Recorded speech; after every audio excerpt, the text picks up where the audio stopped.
नमस्कार, मैं हूं आपके साथ में श्वेता गर्ग। आप देख रहे हैं 4TV न्यूज। और वक्त हो चला है देश दुनिया की तमाम बड़ी खबरों का।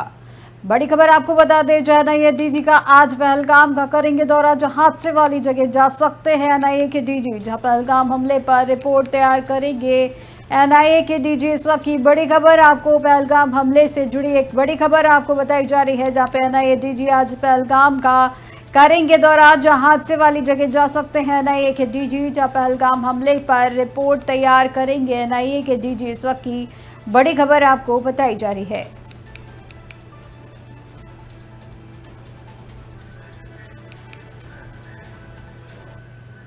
बिहार के उप मुख्यमंत्री विजय कुमार सिन्हा ने जाति जनगणना को राष्ट्रीय जनगणना में शामिल किए जाने पर कहा कि प्रधानमंत्री मोदी ने राष्ट्रीय हित में जो फैसला लिया है वे बिहार में मुख्यमंत्री नीतीश कुमार और सुशील मोदी के नेतृत्व में लिया गया था और आज पूरे देश में ये फैसला हुआ है। उनके हाथ में जो कुछ राजनीति का तोता था वे उड़ गया है। वहीं प्रधानमंत्री ने भावी पीढ़ी के उत्थान के लिए फैसला लिया है और इससे परिवारवाद की राजनीति करने वालों की जमींदारी खत्म होगी। वहीं तेजस्वी यादव को 15 साल अवसर मिला था जब वे सत्ता में थे, तब क्यों नहीं निर्णय लिया गया और उनकी कथनी और करनी में समरूपता नहीं है।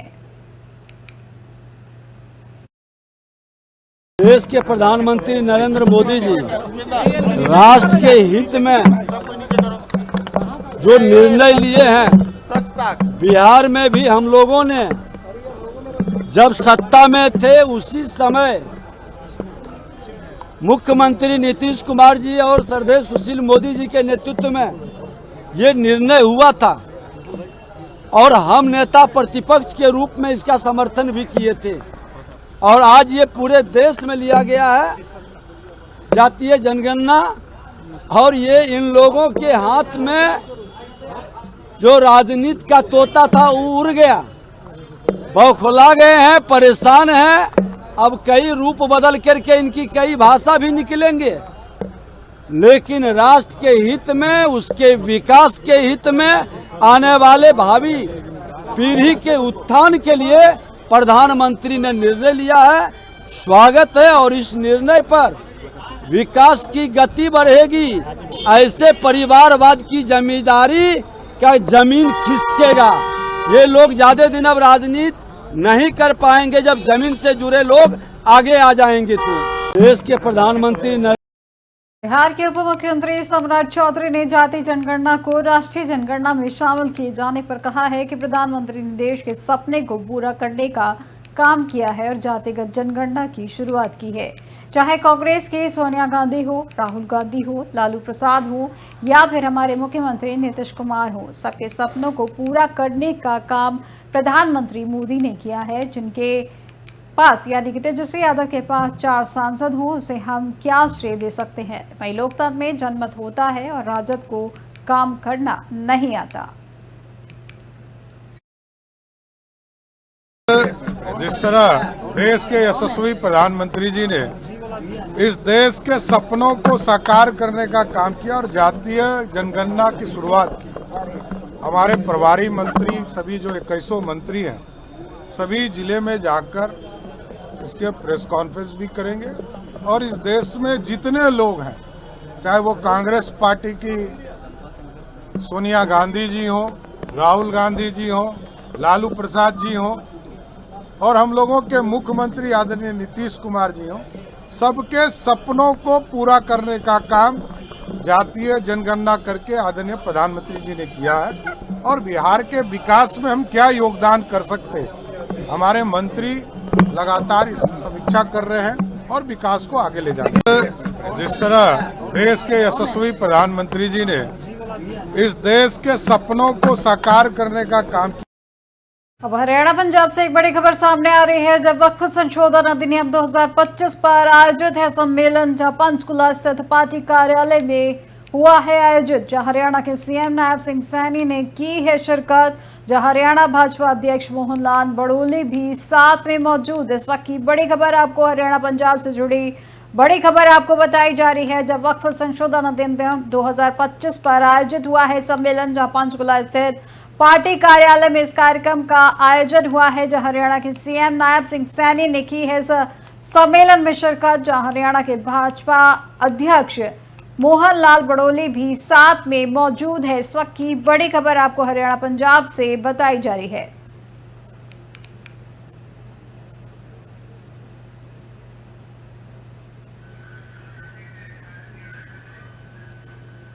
अब खबर दिल्ली से है, जो दिल्ली की मुख्यमंत्री रेखा गुप्ता ने कहा है कि जब एक श्रमिक अपने गांव से निकलकर दिल्ली में आता है तो वे बहुत सारी उम्मीदें लेकर आता है। वह दिल्ली की व्यवस्था, अर्थव्यवस्था और विकास का हिस्सा बनता है। वहीं आज श्रमिक दिवस के दिन मैं अपने सभी दिल्ली के श्रमिक भाई बहनों को कहना चाहती हूँ कि आपके हित और सुविधाओं के लिए सरकार हमेशा खड़ी है। वह हमारी श्रमिक बहनों के लिए चिंता का विषय रहता है कि वे अपने बच्चों को कहां छोड़कर जाएं और रोजगार करें। इसलिए हम दिल्ली में 500 पालना कक्ष खोलेंगे, जहां आयुष्मान योजना के तहत हमारे श्रमिक भाई बहनों का तुरंत पंजीकरण हो जाए और उन्हें इसका लाभ मिल सके। इसलिए हम चिंता कर रहे हैं। बेहतर सुविधाओं के लिए 3000 वाटर कूलर पूरी दिल्ली में लगाए जाने की योजना पर काम चल रहा है। वहीं श्रमिक भाई बहन अपने स्वास्थ्य की चिंता कर सकें और इसके लिए हमने श्रमिक दिवस से पहले ही मूल वेतन में वृद्धि के आदेश जारी किए जा चुके हैं। मैं सभी श्रमिक भाई बहनों को इस दिन की बधाई देती हूं और ये भरोसा दिलाती हूं कि दिल्ली सरकार उनका ख्याल रखेगी, वह उनके सुख दुख में उनकी साथी रहेगी।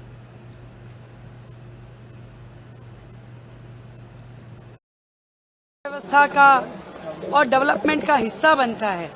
आज जितने भी श्रमिक भाई अपने अपने गांव से चल के दिल्ली में आके रहते हैं, यहाँ क्या नागरिक बनते हैं, यहाँ का आधार कार्ड लेकर के यहाँ पे अपना जीवन यापन करते हैं, वो सरकार की जिम्मेवारी है। उनके परिवार की देखरेख करना सरकार की जिम्मेवारी है। उनको सुरक्षा, शिक्षा और स्वास्थ्य देना सरकार की जिम्मेवारी है। तो आज 1 मई के लेबर डे वाले दिन मैं अपने सभी दिल्ली के श्रमिक भाई बहनों को कहना चाहती हूँ कि आपके हित के लिए, आपकी सुविधाओं के लिए सरकार सदैव तैयार खड़ी है। और हमने अपने बजट में जो घोषणाएं की थी उनका क्रियान्वयन का समय आ गया है। हमारी श्रमिक बहनें जो कि अपने बच्चों को कहाँ छोड़ के जाएं और रोजगार करें, ये एक चिंता का विषय रहता है। उसके लिए हमने पालना, जहाँ अपने बच्चों को वो छोड़ पाएंगी, वो क्रच 500 क्रच दिल्ली में हमारी श्रमिक बहनों के लिए खोले जाएंगे। हमारे श्रमिक भाई बहनों का आयुष्मान योजना के तहत तुरंत रजिस्ट्रेशन हो जाए, उन्हें लाभ मिलने लगे, इसकी हम चिंता कर रहे हैं। व्यवस्था का और डेवलपमेंट का हिस्सा बनता है।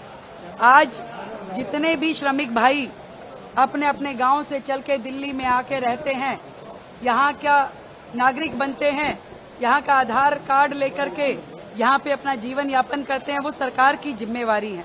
उनके परिवार की देखरेख करना सरकार की जिम्मेवारी है। उनको सुरक्षा, शिक्षा और खबर नागपुर से है। जातिगत जनगणना को लेकर लोकसभा नेता प्रतिपक्ष राहुल, कांग्रेस सांसद राहुल गांधी के बयान पर महाराष्ट्र सरकार में मंत्री और प्रदेश भाजपा अध्यक्ष चंद्रशेखर बावनकुले ने कहा कि राहुल गांधी को राष्ट्रीय जनगणना में जाति जनगणना को शामिल करने के लिए पीएम मोदी का अभिनंदन करना चाहिए। हमने निर्णय लिया है कि भाजपा महाराष्ट्र 1,186 बूथों पर पीएम मोदी का अभिनंदन करेगी। वहीं 2686 जातियों को इस जनगणना का फायदा होगा, जहां जनगणना का उद्देश्य सामाजिक समानता लाना है। जहां हर समाज में कोई न कोई व्यक्ति गरीब है, ऐसे में समाज और गरीब लोगों को सरकार के सामने आने वाले आंकड़ों का फायदा मिलेगा और आने वाली जनगणना करीब गरीब व्यक्ति के हित में रहेगी।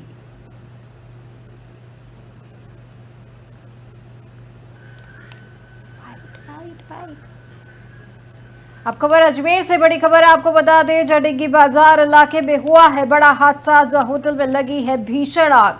जहां आग में झुलसे हैं करीब 9 लोग और 4 लोगों की हुई है मौत। एक महिला और एक बालक सहित 4 लोगों की हुई है मौत। जो जेएलएन मेडिकल कॉलेज प्राचार्य डॉक्टर अनिल सामरिया ने इसकी पुष्टि की है। जहां अन्य घायलों को जेएलएन अस्पताल में इलाज जारी है। इस वक्त की बड़ी खबर आपको अजमेर से जुड़ी बड़ी खबर आपको बताई जा रही है। जडेगी बाजार इलाके में हुआ है बड़ा हादसा, जहां होटल में लगी है भीषण आग। जहां आग में झुलसे हैं करीब 9 लोग और 4 लोगों की मौत हुई है।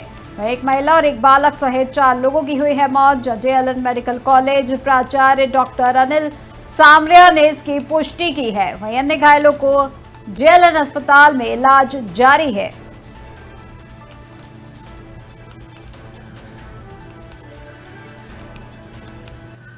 अब खबर पटना से है, जब दिलीप जायसवाल ने विपक्ष पर तंज कसा है। जातिगत जनगणना को लेकर विपक्ष पर उन्होंने तंज कसते हुए कहा कि विपक्ष प्रधानमंत्री के फैसले पर मना रही है जश्न। आपको बता दें कि बीजेपी प्रदेश अध्यक्ष दिलीप जायसवाल ने एक बयान में कहा है कि जातिगत जनगणना को राष्ट्रीय जनगणना में शामिल किया जाना प्रधानमंत्री नरेंद्र मोदी की दूरदर्शी सोच का हिस्सा है। उन्होंने कहा कि प्रधानमंत्री मोदी की मंशा है कि सभी जातियों को उनका उचित हक और प्रतिनिधित्व मिल सके, इसलिए यह निर्णय लिया गया है। वहीं जायसवाल ने तंज कसते हुए यह भी कहा कि यह पहली बार है जब विपक्ष प्रधानमंत्री के फैसले पर जश्न मना रहा है और पटाखे फोड़ रहा है। उन्होंने दावा किया है कि इंडी गठबंधन के नेता भी अब मोदी के समर्थन में नजर आने लगे हैं, जिससे स्पष्ट होता है कि प्रधानमंत्री की लोकप्रियता और निर्णयों की स्वीकार्यता लगातार बढ़ रही है। उन्होंने कहा कि बीजेपी हमेशा सामाजिक न्याय और समावेशी विकास के पक्ष में रहा है और जातिगत जनगणना इसी दिशा में एक बड़ा कदम है।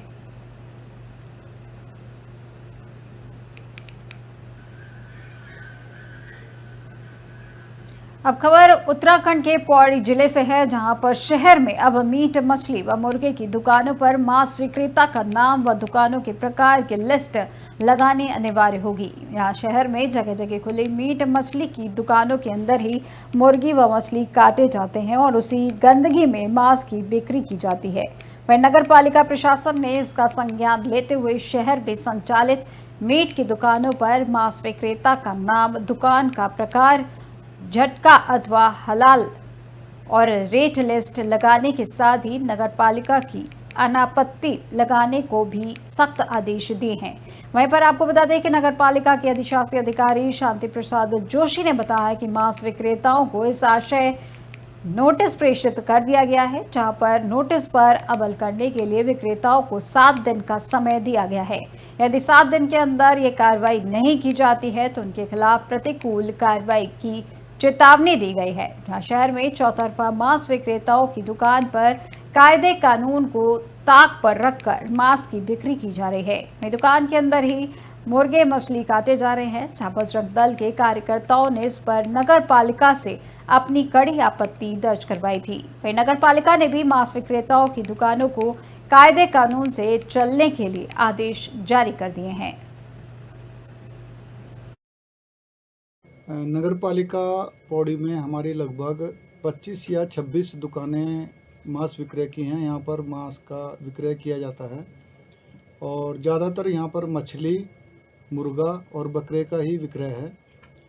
हमारे संज्ञान में ये आया था कि कुछ भावनाएं भी आहत हो रही हैं। कुछ रेट लिस्ट और गंदगी सफाई का कंट्रोल तो हम कर रहे हैं, लेकिन जैसे हलाल और झटका और दुकानदारों के नाम थे, इस विषय पर भी बाज़ार में कुछ प्रतिनिधि मंडलों द्वारा इसमें आपत्ति की गई थी। उसको देखते हुए इसका सर्वे करा गया और वास्तव में सत्यता पाई है और जितने भी हमारे मांस विक्रेता वाले दुकानदार हैं सबको हमारे द्वारा नोटिस जारी दिए गए हैं कि 7 दिन के भीतर वो ये व्यवस्थाएं पूर्ण करें, अन्यथा उनके खिलाफ चालानी कार्रवाई जाएगी और यदि निरंतरता रहती है ऐसी अनियमितताओं की तो दुकान सीलिंग की कार्रवाई भी की जाएगी। नगर पालिका पौड़ी में हमारी लगभग 25 या 26 दुकानें मांस विक्रय की हैं। यहाँ पर मांस का विक्रय किया जाता है और ज़्यादातर यहाँ पर मछली, मुर्गा और बकरे का ही विक्रय है। हमारे संज्ञान में ये आया था कि कुछ भावनाएं भी आहत हो रही हैं। कुछ अब खबर मुंबई से है, जहां जाति जनगणना पर बोले हैं एनसीपी एससीपी सांसद सुप्रिया सुले। केंद्र सरकार के फैसले का उन्होंने स्वागत किया है। जहां महाराष्ट्र की आर्थिक स्थिति पर बुलानी चाहिए सर्वदलीय बैठक। दरअसल एनसीपी एससीपी सांसद सुप्रिया सुले ने कहा है कि मैं जाति जनगणना कराने के केंद्र के सरकार के फैसले का स्वागत करती हूं। उन्होंने कहा कि महाराष्ट्र सरकार को महाराष्ट्र की आर्थिक स्थिति पर सर्वदलीय बैठक बुलानी चाहिए।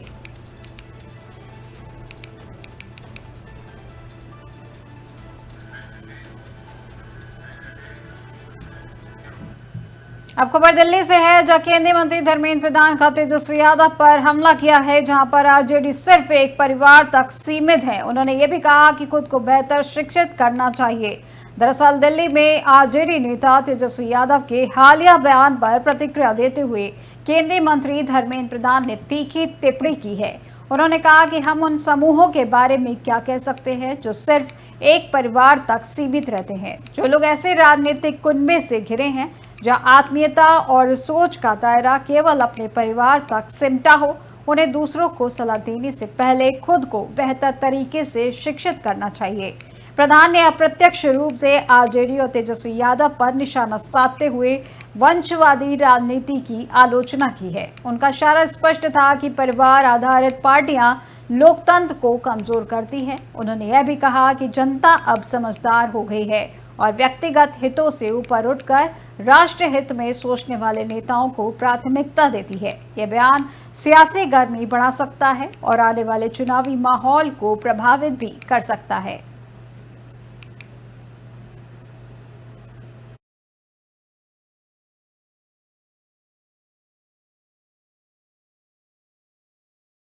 अब अगली खबर भी मुंबई से है, जहां जातीय जनगणना पर बोले हैं सांसद संजय राउत। उन्होंने कहा कि इसका असली श्रेय कांग्रेस नेता राहुल गांधी को जाता है, क्योंकि राहुल गांधी पिछले 10 वर्षों से इसकी मांग करते आ रहे हैं। दरअसल मुंबई में केंद्र सरकार द्वारा जातीय जनगणना कराए जाने के फैसले पर प्रतिक्रिया देते हुए शिवसेना उद्धव गुट के सांसद संजय राउत ने कहा कि इसका असली श्रेय कांग्रेस नेता राहुल गांधी को जाता है। राउत ने यह भी कहा कि राहुल गांधी पिछले 10 वर्षों से जातीय जनगणना की मांग करते आ रहे हैं। भले ही यह फैसला मोदी सरकार की कैबिनेट ने लिया है, लेकिन इसकी पृष्ठभूमि और दबाव राहुल गांधी की वजह से ही बना है। इस सरकार को आखिरकार झुकना पड़ा।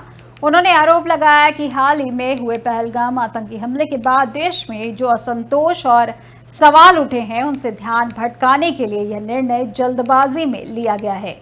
राउत ने दावा किया है कि अब सरकार की नीतियों के पीछे विपक्ष की भूमिका स्पष्ट रूप से दिखाई दे रही है और यह दर्शाता है कि व्यवस्था पर विपक्ष का प्रभाव लगातार बढ़ रहा है।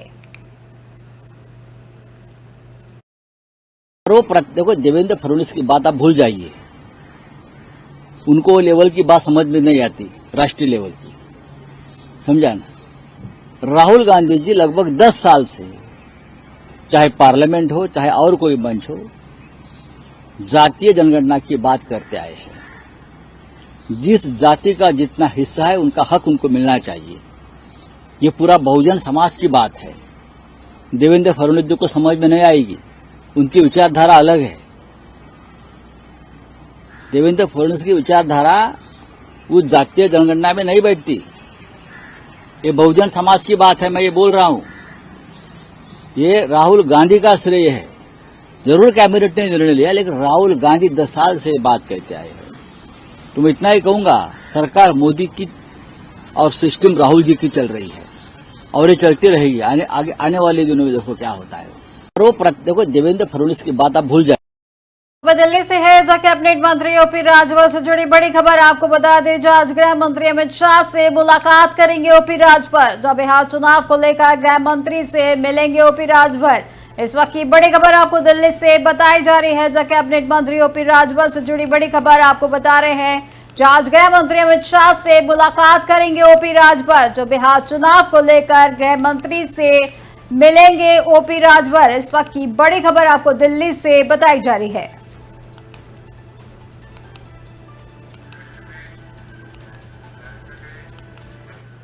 और अब खबर पटना से है, जो केंद्रीय मंत्री गिरिराज सिंह का विपक्ष पर तीखा हमला किया है। जो उन्होंने जातिगत जनगणना और आरक्षण को लेकर उन्होंने ये हमला किया है। उन्होंने कहा कि मोदी सरकार ने ओबीसी आयोग के दिया है संवैधानिक दर्जा, जब मंडल आयोग के नाम पर की गई है केवल राजनीति। दरअसल पटना में केंद्रीय मंत्री गिरिराज सिंह ने जातिगत जनगणना और आरक्षण के मुद्दे पर विपक्ष पर तीखा हमला बोला है। उन्होंने कहा कि लालू यादव ने हमेशा आरक्षण को दबाने का काम किया है। वे कांग्रेस के पल्लू में बंधे रहे हैं और मंडल कमीशन को पूरी तरह लागू नहीं होने दिया है।